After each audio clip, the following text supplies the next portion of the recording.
বাংলাদেশের ইতিহাসে serial killer হিসাবে যে ব্যক্তি সবচাইতে বেশি সংখ্যক মানুষকে বিচার বহির্ভূতভাবে হত্যা করেছেন, সেরকম একজন ব্যক্তির বিচার এই ট্রাইব্যুনালে চলছে। আপনারা জানেন, তার বিরুদ্ধে বলপূর্বক অপহরণ এবং গুম করে সেই মানুষদেরকে হত্যা করার যে অভিযোগ আন্তর্জাতিক অপরাধ ট্রাইব্যুনালের প্রসিকিউশন এনেছে, সেই মামলায় আজকে বাংলাদেশের একজন সাবেক সেনাপ্রধান, অত্যন্ত আলোচিত, মেধাবী এবং অত্যন্ত দূরদর্শী একজন সেনাপ্রধান ছিলেন জেনারেল ইকবাল করিম ভূঁইয়া, তিনি আজকে আসামি পক্ষের বিরুদ্ধে অর্থাৎ সরকার পক্ষে, প্রসিকিউশনের পক্ষে একজন সাক্ষী হিসাবে জবানবন্দি প্রদান করেছেন।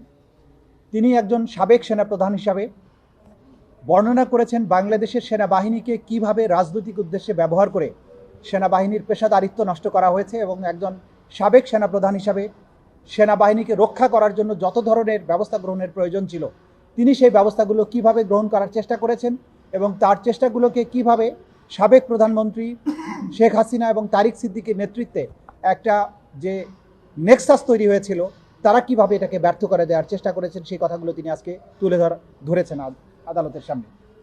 তিনি বলেছেন, জাতীয় নিরাপত্তা উপদেষ্টা পদ তৈরির মাধ্যমে একটা ডিপ স্টেট তৈরি করা হয় এবং সেনাবাহিনীর কমান্ডের বাইরে আরেকটি কমান্ড স্ট্রাকচার তৈরি করা হয়। সেই কমান্ড স্ট্রাকচারকে দিয়ে সেনাবাহিনীর কোনো অংশকে দিয়ে তাদেরকে নানান ধরনের অপরাধমূলক কার্যক্রম করা হয়েছে বলে তিনি সাক্ষী দিয়ে বলেছেন। তিনি র্যাব সংক্রান্ত বিষয়ে সাক্ষী দিয়েছেন।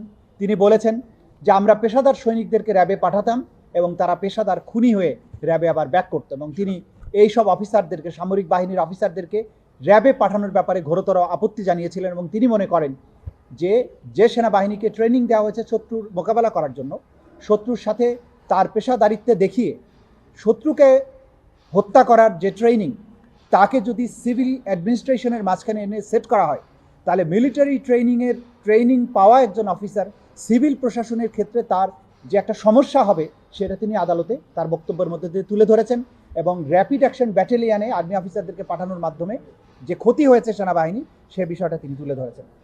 সর্বোপরি তিনি আজকে যার বিরুদ্ধে সাক্ষী দিতে এসেছিলেন, সেই জিয়াউল আহসান, যিনি সেই সময়ে কর্নেল জিয়ার নামে পরিচিত ছিলেন, তিনি কিভাবে মানুষ হত্যা করেছেন, র্যাবে গিয়ে তার মানুষ হত্যার ব্যাপারে তার যে ব্যাপক সুনাম ছড়িয়ে পড়ে, অর্থাৎ র্যাবে গিয়ে তিনি গুমপূর্বক মানুষ হত্যা করার ব্যাপারে যে তার দক্ষতা এবং বেপরোয়া মনোভাব ছিল, সেটির বিষয়ে তিনি আদালতে বলেছেন।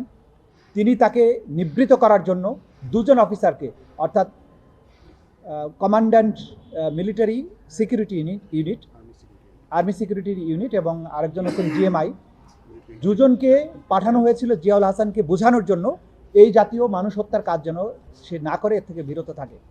কিন্তু তারা দুজন জিয়াউল হাসানের সাথে তাদের সাক্ষাতের পরে সেনাপ্রধানকে যে রিপোর্টটা দিয়েছিলেন যে এই লোকটি, অর্থাৎ জিয়াউল হাসানের মাথায় ইট এবং পাথর দিয়ে ঠাসা, তাকে কোনো যুক্তি বোঝানো যায় না। এর মধ্য দিয়ে একজন অপরাধীর কি মনস্তত্ত্ব সেটি তিনি এখানে তুলে ধরার চেষ্টা করেছেন।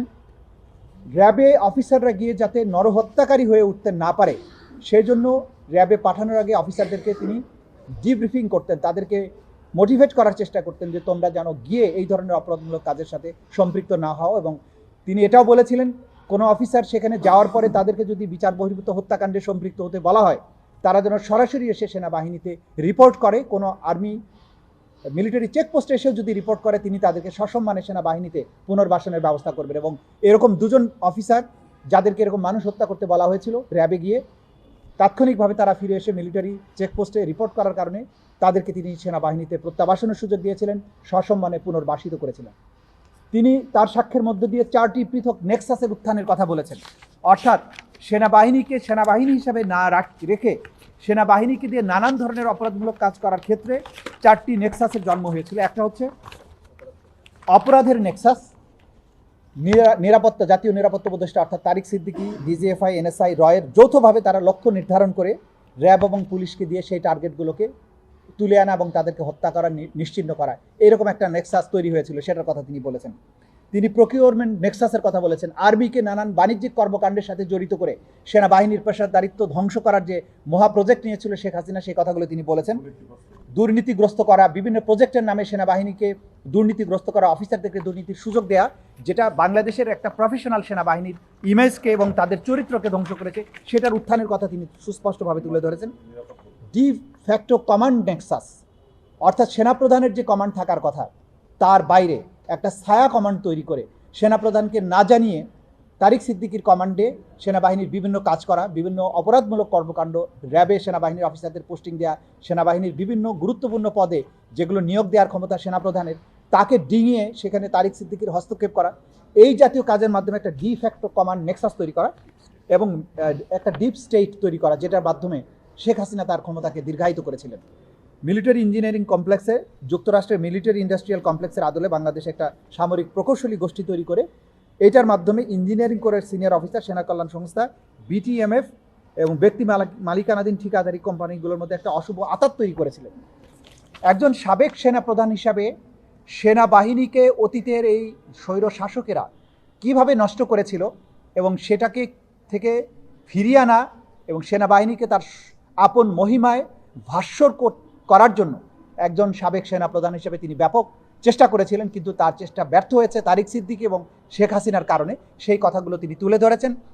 কিভাবে র্যাবে আর্মি অফিসাররা গিয়ে খুনি মানুষে পরিণত হয় সেই বিষয়গুলো তুলে ধরার মাধ্যমে পটভূমি র্যাপিড অ্যাকশন ব্যাটালিয়ন কিভাবে একটা নরখাদক বাহিনীতে পরিণত হলো সেটার মনস্তত্ত্ব, পেছনের ট্রেনিংয়ের প্রসেস, কিভাবে রাজনীতিকরণ করা হয়েছে, কারা তাদেরকে এইভাবে একটা দানবে পরিণত করেছিল, সেই কথাগুলো তিনি একের পর এক তুলে ধরছেন। তার বক্তব্য রাখা শুরু হয়েছে, অসমাপ্ত আছে। আজকের মতো তার বক্তব্য স্থগিত করা হয়েছে। আগামীকালকে সকাল 10টায় তিনি আবার আসবেন। তার অসমাপ্ত যে সাক্ষ্য সেটি তিনি আদালতে প্রমাণ করবেন। যেটা বলেছে এটা ওপেন কোর্টে বলেছেন, আপনারা সবাই শুনেছেন। আপনারা না, সেই বিষয়টা আমি রিপিট করতে চাই না। উনি বলেছেন যে ডিজিএফআই যে রাজনৈতিক নেতাদেরকে তুলে নিয়ে নির্যাতন করতো তার একটা উদাহরণ তিনি দেখিয়েছেন এবং তিনি তার সাক্ষ্যের মধ্য দিয়ে কিন্তু এটা বলার চেষ্টা করেছেন যে কিভাবে ডিজিএফআইকে দিয়ে তারিক সিদ্দিকীরা একটা ডিফ্যাক্টো কমান্ড স্ট্রাকচার তৈরি করেছিলেন এবং তারা অপরাধমূলক কাজ করতেন, রাজনীতি নিয়ন্ত্রণ করতেন, দুর্নীতির মধ্যে নিজেদেরকে লিপ্ত করতেন। এই যে নেক্সাস, অপরাধের নেক্সাস, সেটা যে শেখ হাসিনা, তারিক সিদ্দিকী, জিয়াউল হাসান গং এটা করেছেন সেই বিষয়টি তিনি সুস্পষ্ট করার চেষ্টা করেছেন। তিনি যে পদে ছিলেন সেনাবাহিনীর প্রধান হিসাবে তার এগুলো জানার কথা, তিনি এগুলো জেনেছেন তার সোর্স থেকে, তার অফিসিয়াল ক্যাপাসিটির কারণে। সেই কারণে তার এই সাক্ষ্য এই মামলার জন্য অসম্ভব গুরুত্বপূর্ণ। এই মামলা তার সাক্ষ্য প্রদানের মাধ্যমে যদি এই অপরাধগুলোর একটা প্রপার বিচার হয় তাহলে আগামী দিনে বাংলাদেশে এই ধরনের অপরাধের পুনরাবৃত্তি চিরদিনের জন্য বন্ধ হয়ে যাবে।